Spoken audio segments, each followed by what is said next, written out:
Hey, welcome to the Bad Belly. I'm Charlotte, and we are back for another hospital talk, volume 2. I worry a little, and I guess maybe that's a part of why I've been hesitant to share all of this. You worry about how it's going to be received, right? I mean, I know there are trolls out there, there's going to be negativity. I think that's unavoidable. The first feedback I ever had on a YouTube video was negative. Somebody gave me the old thumbs down. And that's okay. It's gonna happen, and I'm really not that worried about that part of it. I think I don't know, I don't want to be perceived as like a whiner, if that makes any sense at all. Here's a better way. So on the Friday night before I came home from the hospital, I came home on a Monday. Sean and I were sitting there I was lying there, he was sitting, having a big talk about what things would be like when I got out. We weren't sure at that point that I was going to come home. The decision was going to be made Monday morning. It depended on how the weekend went and a bunch of other factors. But there was a good chance, and I was really hopeful that I was going to get to leave. And part of this conversation, Sean said to me that when I came out, I was going to have to be careful not to marginalize other people's experiences. He was right. There's no two ways about it, and I try really hard to be aware of that. I try not to one-up people, or if somebody tells me about an experience, I try to have compassion and empathy for it, because when a bad thing happens, it's a bad thing, right? A broken arm is still a broken arm, even if you're talking to somebody who's had an arm amputated. That, multiple surgeries and lots of physiotherapy is really shitty. So that still sucks. Does it suck as bad as having your arm amputated? I don't know. That's really not for me to decide. And I try to hold on to that when I'm talking to other people and they're sharing their experiences with me. Sometimes I feel like people are marginalizing me, and I know that they're not doing it deliberately. I guess the most striking example of this would be right when I first got out of the hospital. I was at my first appointment ever with my little guy, and the nurse practitioner was in there with us, and she was very aware of what I'd been through. Given a lot of what she said, she quite obviously read my file as it was coming through. And she looks at me and she put her hand on my arm and she said, "I know exactly how you feel." And okay. And I was still really sick. Like, I went in a walker. I could still barely walk. It wasn't pretty. But I was there. And it was my first one. So it was a really big deal for me. And over comes the hand. She knows exactly how I feel. And I just sort of sat there looking at her, waiting.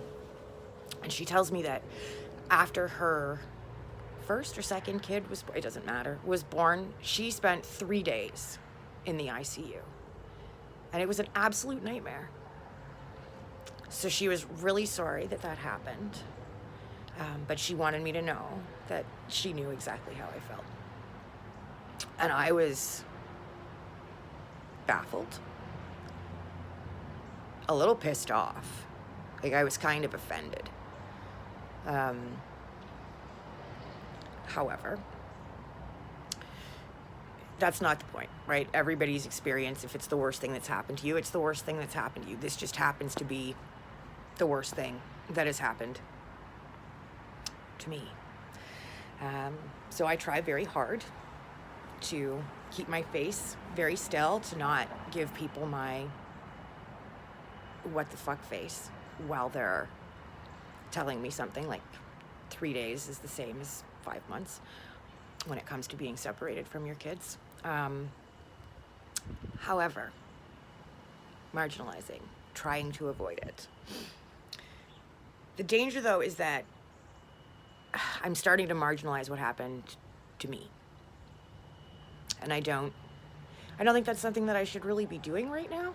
Maybe one day, but not right now, not while I'm still trying to process everything, and not while the emotions are all relatively fresh and I'm still dealing with some of the psychological and mental health ramifications of the whole experience.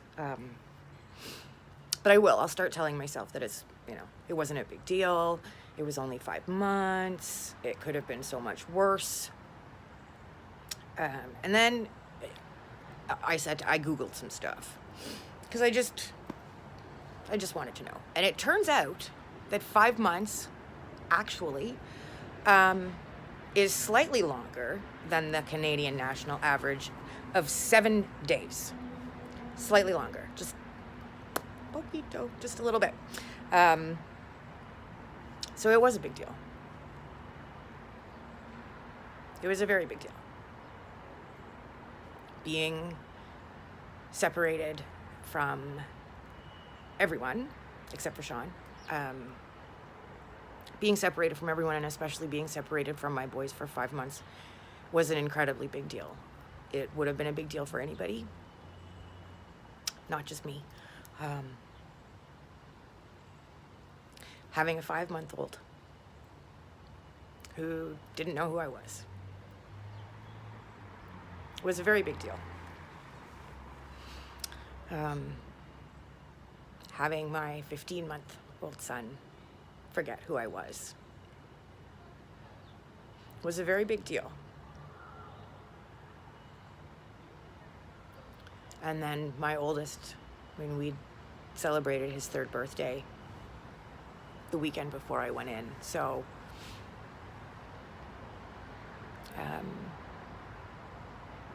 it was probably, it was undoubtedly the hardest for him.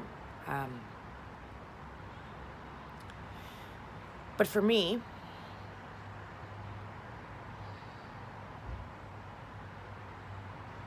there really aren't words to describe what it's like to be separated from your children, especially in an unplanned and a forced way.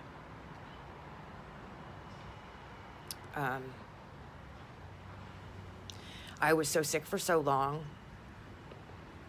that I wasn't aware of the passage of time for a pretty significant period of time. So I went in on the night of the 16th of June.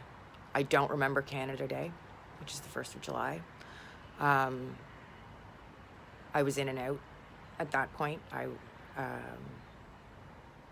started having the blackouts and stuff on the helicopter on the way to the city, and then those black periods, those blanks in my memory just keep getting longer and longer and closer together until I go completely dark for all of July, most of August.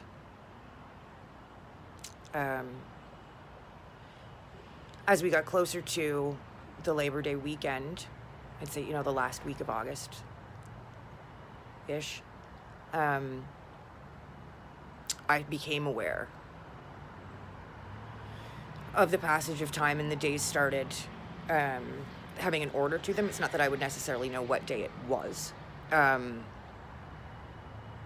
I knew I was just more securely locked in to some understanding. I'm floundering a little because these things are it's so hard to describe what it's like to, because it's not like I was in a coma, so I don't have this moment of and then I woke up, and where were the last couple months? That's not how it went, because I was periodically, I didn't know. I didn't know. You could have told me it was the last week of June in August, and I would have been like, okay. Because I just have these flashes, these moments of memory in amongst that end of June, July, August period. I'll remember, I got taken to another hospital for a procedure, or I'll remember a conversation maybe that I had with one of my physiotherapists, or I might remember an encounter with a nurse, or a particularly bad CAT scan, or I remember having PICC lines put in, but I don't remember my central line, for example. I remember being taken down for my colonoscopy. I have no idea when that happened. I don't know how many I had. So that's kind of hard to describe, and I don't know what order the majority of those things happened in. So I don't know, like marshmallows floating in the top of a cup, or like a bowl of Fruit Loops maybe. Just all these memories scattered on top of the bowl, and they're all just kind of floating around, and you look at one and you're not sure how it's connected to the others, but it's all cereal. Like, it all belongs in the same bowl. Maybe that's the best way to try and describe it.